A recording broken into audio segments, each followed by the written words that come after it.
Cleansing the master vendor file on a regular basis is part of every best practice organization's functions.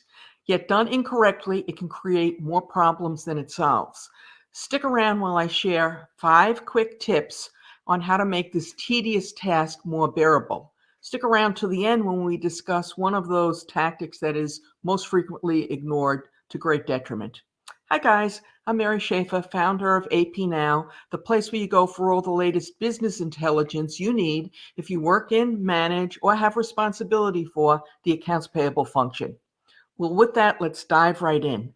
As you know, the master vendor file is the repository of all information about your vendors that is used by the accounts payable function when they get ready to pay a vendor.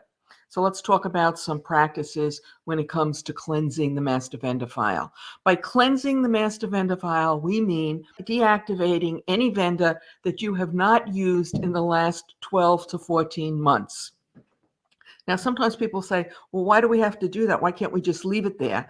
And there are a number of reasons. The primary one is that just leaving it in the master vendor file makes it easier for an employee who might be so inclined to commit fraud. This kind of facilitates it. It also makes your master vendor file very unwieldy and difficult to deal with, and you increase the chance that someone will make a mistake picking out the wrong vendor. So deactivate anybody you haven't done business with in the last 12 to 14 months. And by the way, I like to say 14 months because sometimes you'll have vendors who you deal with once a year, your annual vendors, maybe the people you buy calendars from or whatever. And if you do it exactly at 12 months, you might end up cutting them off before you've gotten this year's order in. Okay, practice number 2. When we say cleanse the master vendor file, we always say deactivate. Don't delete. Because if you delete activity and then a vendor comes back 2 or 3 years later and says, hey, you didn't pay us for invoice, 1, 2, 3, 4, 5, you've got nothing. You've got no records to go back and check. You have nothing to prove them if wrong if they are.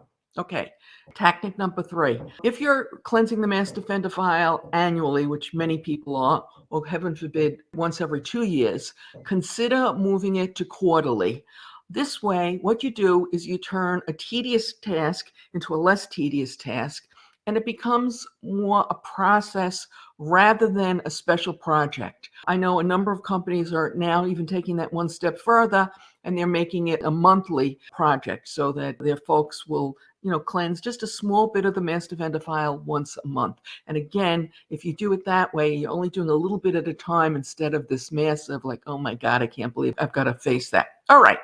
Before we get to the last 2 really important issues, I'd like to invite you to hit the subscribe button. It's free, completely private, and you can unsubscribe at any time. And if you happen to be watching this on YouTube, you can hit that bell next to the subscribe button to be notified anytime we post new content, which we do, by the way, 2 or 3 times a week. And we do Tuesdays and Thursdays, accounts payable related and career related content, and Saturdays at 9 a.m., we post our Wordle videos. And best of all, if you're on YouTube, you don't need a YouTube account to subscribe. You can subscribe if you have a Gmail account. Okay. Step number 3. You've deactivated a vendor. You haven't done business with them for 18 months, 24 months, whatever the period is, it doesn't matter. And then you get a new order. Well, you want to reactivate that vendor, but you should also at that same time go back and re-verify their information, get another W-9, etc. Check the address, because a lot could have happened in that time period, and you want to make sure you have the most current information. And tip number 5, okay, and this is really important because it's so easy to do, and I'm not going to admit my own failings in this area, but resist the temptation when you've got a lot of work on your plate and you're overworked to push off cleansing the master vendor file and say, oh, we'll get to it next quarter, or, what's the big deal if we miss it a year? Because, before you push it off, you'll push it off once, and then you'll push it off a second time, and then before you know it, you have a real mess in your master vendor file. Now, when it comes to master vendor file and best practices, cleansing on a regular basis using the tips we've discussed is not the only best practice.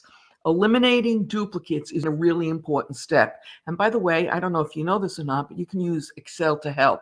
And we discussed how you can use Excel to eliminate duplicate vendors in your master vendor file in episode 77.